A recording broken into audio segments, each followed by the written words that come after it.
Every once in a while, you come across someone who makes you wonder in amazement as they defy odds, break stereotypes, and do things that just leave you spellbound.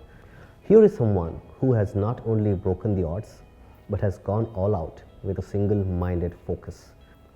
Who is she? She is someone who, as a successful financial profession, quit her full time job to pursue her true calling, that of educating children to help them become responsible citizens of the world. Who is she? She is someone who believes that an involved, educated adult can lead a child to discovering their own true potential. Who is she? She is Anubha Sharma.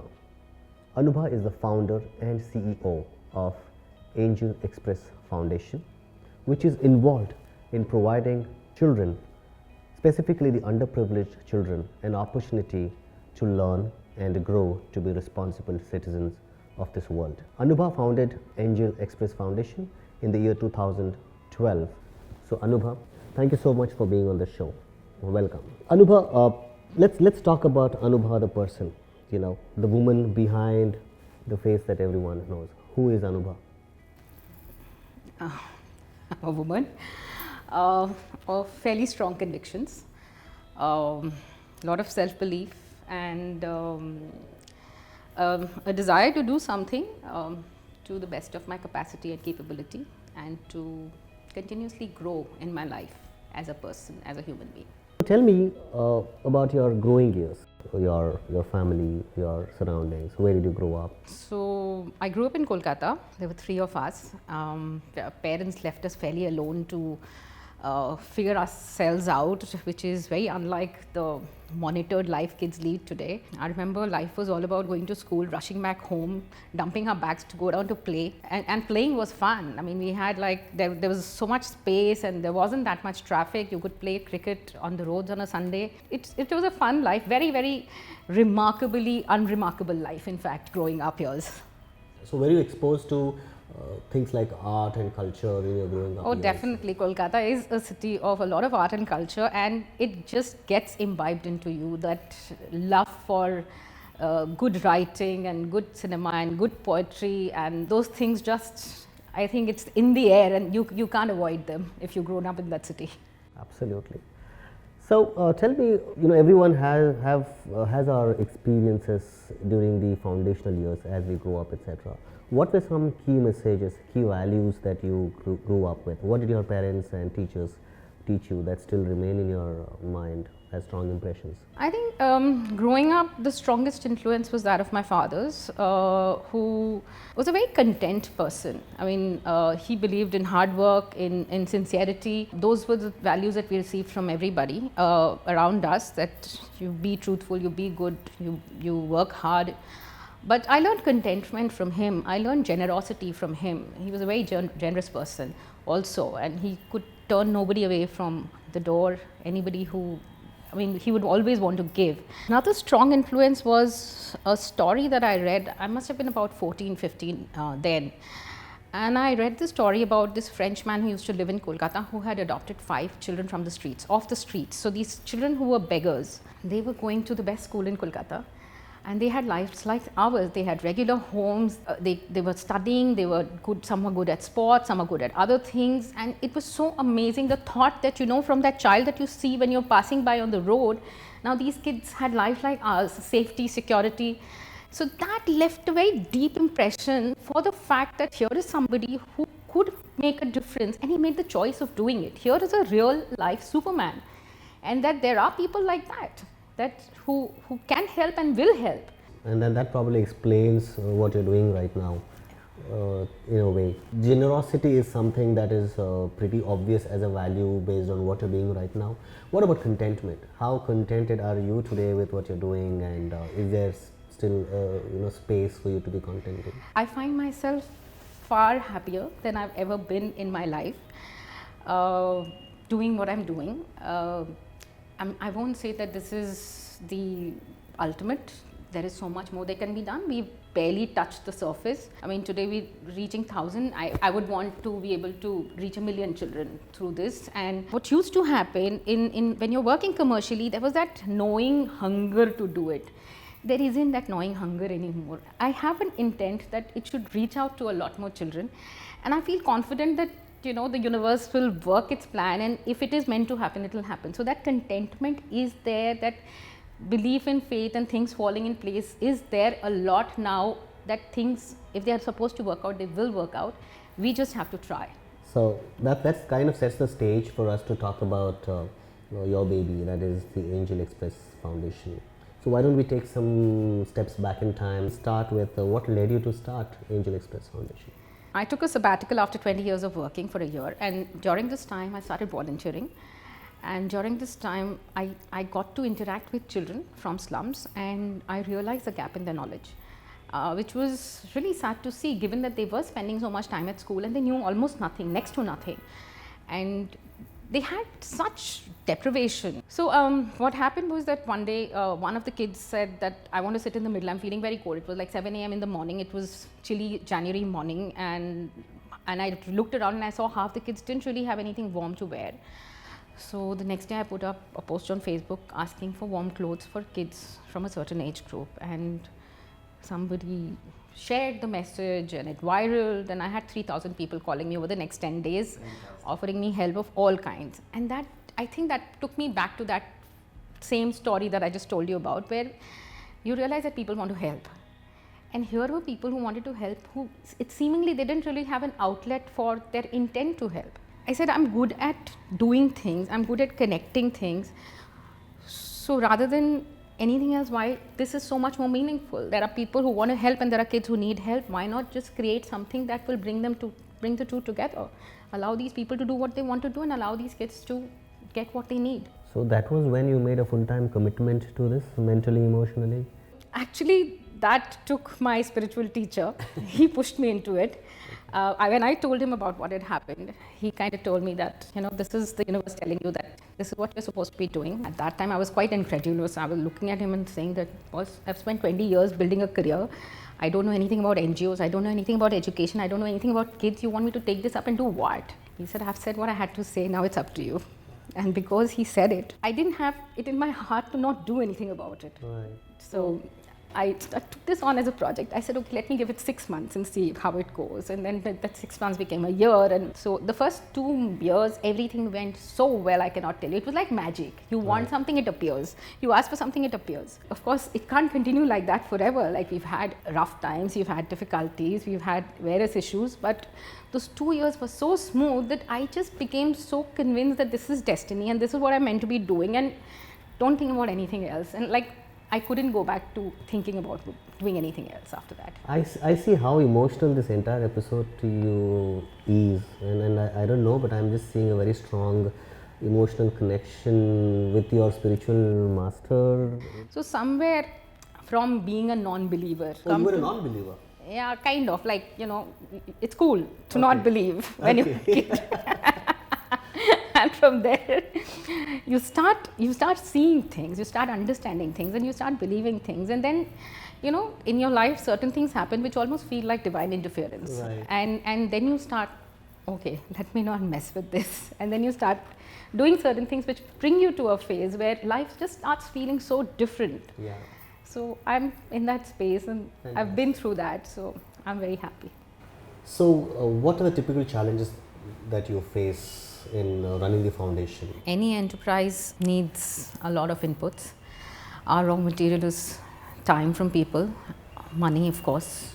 You need money to make the world go round. We are in the business of creating responsible future citizens, and this business needs input and investment. So while we've had a lot of support, we've had thousands of people volunteering with us. At the moment also we have almost 300 people who are regular volunteers. We have corporates like Larsen & Toubro, Voltas, Raymond, among others, supporting us. Wellspun has been there on board as well. The kind of money that we need to scale up and be able to reach out to the number of people and the number of children that we'd be able to reach out to put in the kind of systems and processes we'd like to develop, that is not as yet available. That is still a challenge. Sometimes, it feels as though even the running business, the running enterprise is also a challenge. It's wonderful that so many people have already helped. And we're hopeful that more and more people will start to realize that giving 2 to 3 days of their week, especially ladies who've chosen to give up their careers or not take up careers to look after their children, for them to take out 2 to 3 hours from their week is not a big challenge. And for people to start realizing that they're not doing it for somebody else, they're doing it for themselves. Right. One is for their own satisfaction, and two is because that's making a contribution to a bigger cause. Just because you're at home doesn't mean that you only need to look after your family. With just a little bit of your time, you could help another dozen children, maybe 2 dozen children over the years, find good lives. And that, I think, as a human being, is something each one of us needs to be able to do, to help others either with their time or with their money in whatever capacity that you can, especially if you can afford it. And I know that most of your centers right now run in public parks and municipal gardens, right? So in our initial years, so the first center we started on the Bandra Bandstand Promenade. Then the trusts over there were very, very supportive, the trustees over there. It's called BBRT, and they were extremely supportive. The second center also, the same thing happened. The garden management was very supportive, but we had some people objecting. And because we by then figured out that, this public park spaces was what was going to work best. So we went to the municipal commissioner and the commissioner of gardens, and we asked them whether what we were doing was illegal, objectionable in any way. And both were very, very clear in their communication, telling us that no, it's not. Nothing that you're doing is illegal or objectionable. You can please continue. This is excellent activity. So while we faced some difficulty with some people objecting, we've actually been turned away by certain garden managements saying that no, we don't want slum children coming in, and etc., etc. But on the whole, largely there have been a lot of support. When we got our 8TG certificate clearance, I was called by the IT commissioner to explain our case, to present our case. I just showed him some pictures of the work that we are doing in a short video. Within 3 minutes, he told me, okay, go, your work is done. And then over the next 10 days, I get a call from his office saying that I'm being asked to come. And I was like, oh, why? What now? The guy had actually called me to introduce me to somebody. I had said that we need this. Wow. He'd called me to introduce me to someone who were doing whatever it was that I needed. And then he got somebody to cut us a check to cover the expenses of that activity. I was like, does this happen?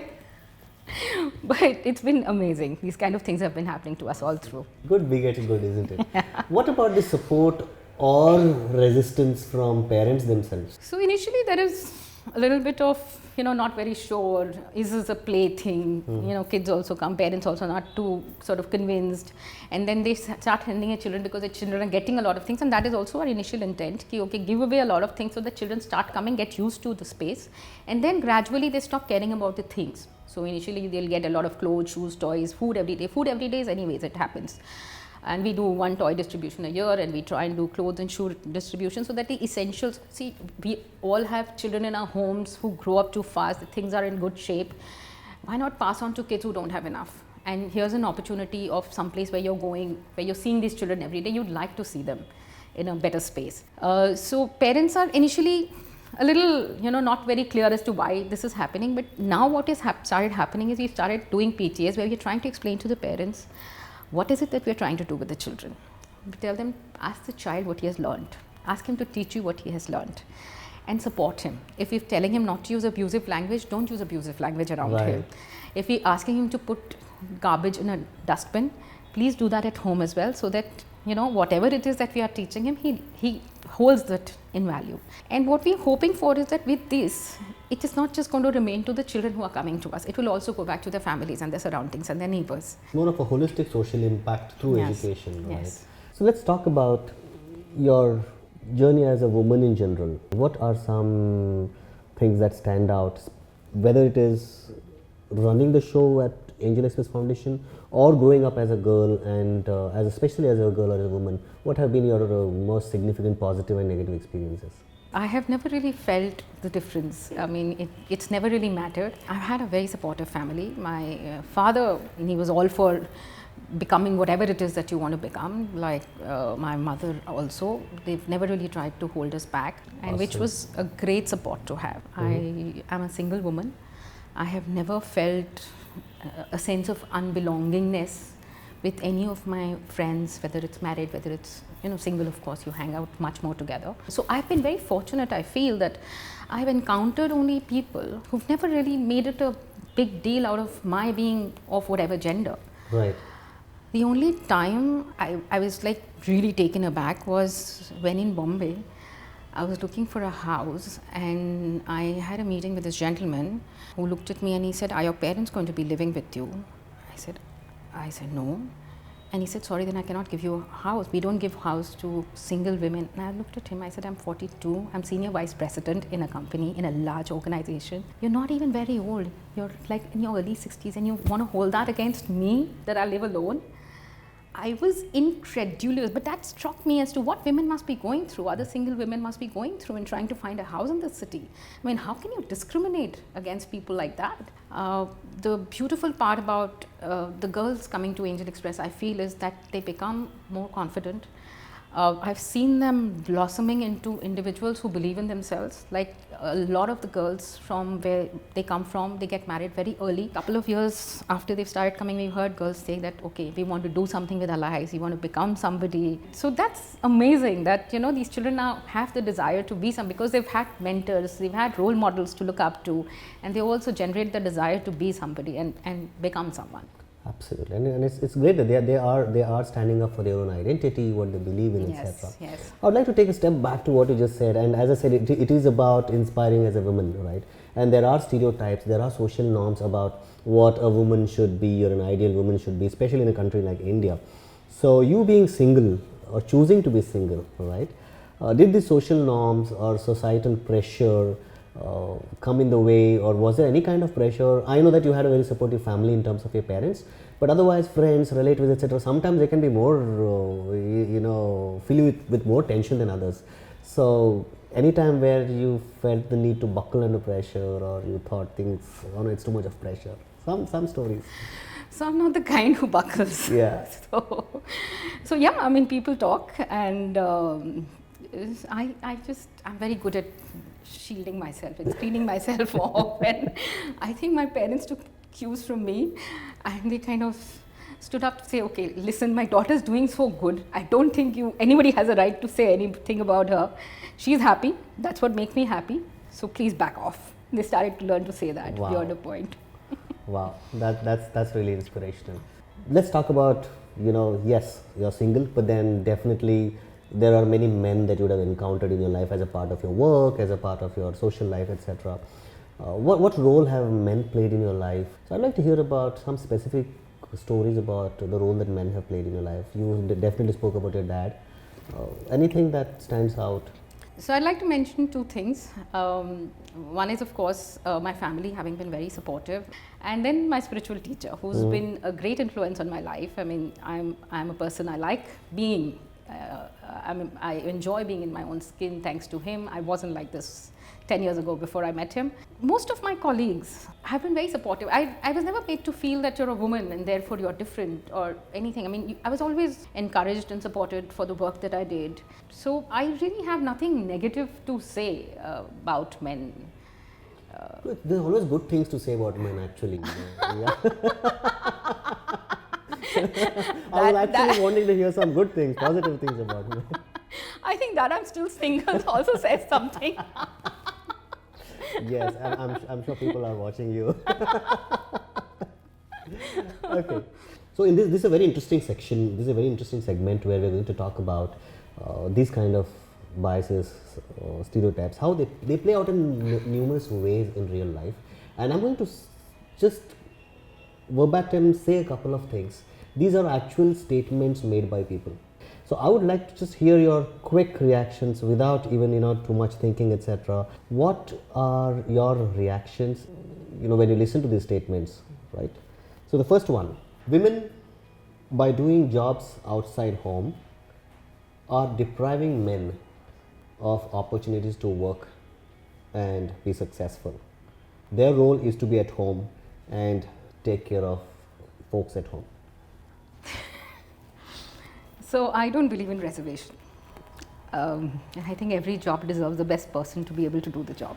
If someone says like this to you in front of you, what would your reaction be? If you can do it better and if you get selected, good for you. But I'm not going to sit at home because you believe something. I don't pay attention to such people. Here's the next one, and this can be something more closer to you.